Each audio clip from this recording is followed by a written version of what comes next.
Today I am with Tara Murphy and we are discussing the death of Savita Halappanavar. So on late Saturday night, early Sunday on the 21st of October, Savita goes to University Hospital Galway complaining of back pains. She's 17 weeks pregnant. Doctor tells her that there is nothing to worry about. She's diagnosed with back pain and prescribed physiotherapy and sent home. She returns later that evening saying that her pain has worsened. She's finally submitted. On Monday the 21st, she learns that her baby won't survive. An inevitable miscarriage is recorded in her notes.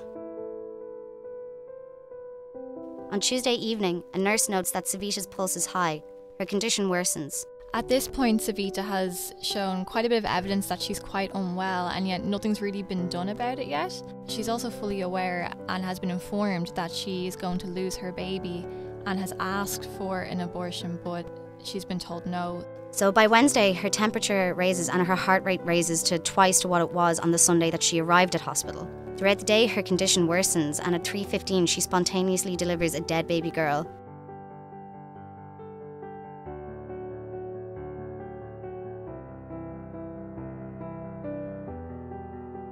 She then begins to suffer from septic shock and is moved to intensive care.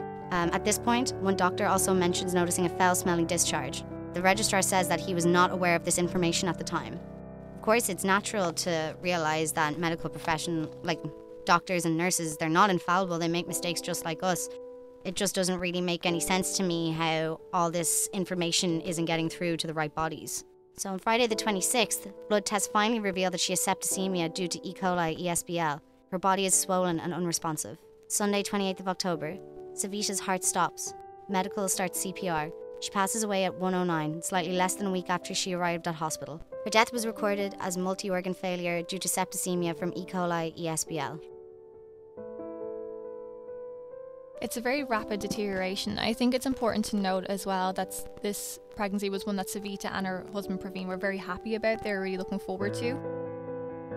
Indian medical officials were pretty taken aback by the news because Ireland has one of the lowest maternal death rates in the world. 8 out of every 100,000 women die of a maternal-related illness. Ireland has continuously ranked in the top 5 or 6 countries in terms of safety for pregnant women. It's unusual. It is very unusual that this happened.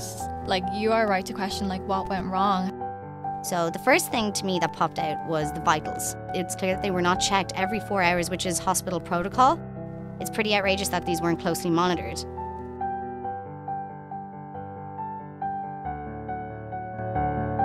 Over the course of a week, Savita had about 30 people on her medical team. So it seems unusual that these kind of very standard things that need to be monitored would fall through the cracks like that. She later went to her midwife, asking if there was any way that they could end the pregnancy. To which the midwife replied, "We don't do that here, dear. It's a Catholic thing."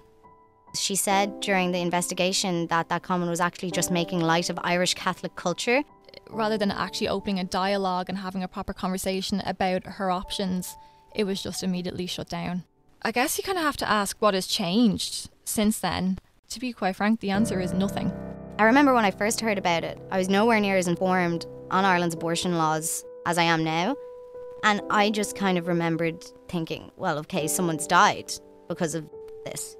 So obviously they're going to change. And then just nothing happened at all. It makes me feel afraid for myself and for all the women in my life, and even any of the women not in my life who are in this country who may be in a situation similar.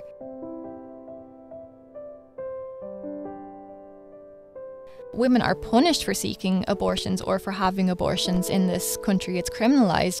It's shocking. Women are being ignored. It's kind of just brush it under the rug kind of attitude that doesn't help anybody at all.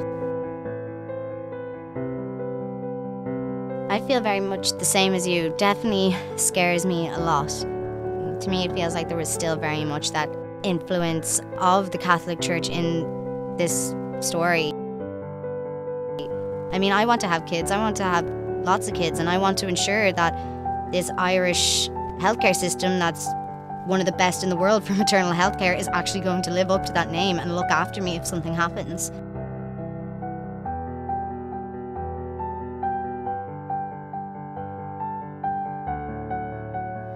I still believe that if abortion had been legal at the time, that Savita would in fact still be alive today.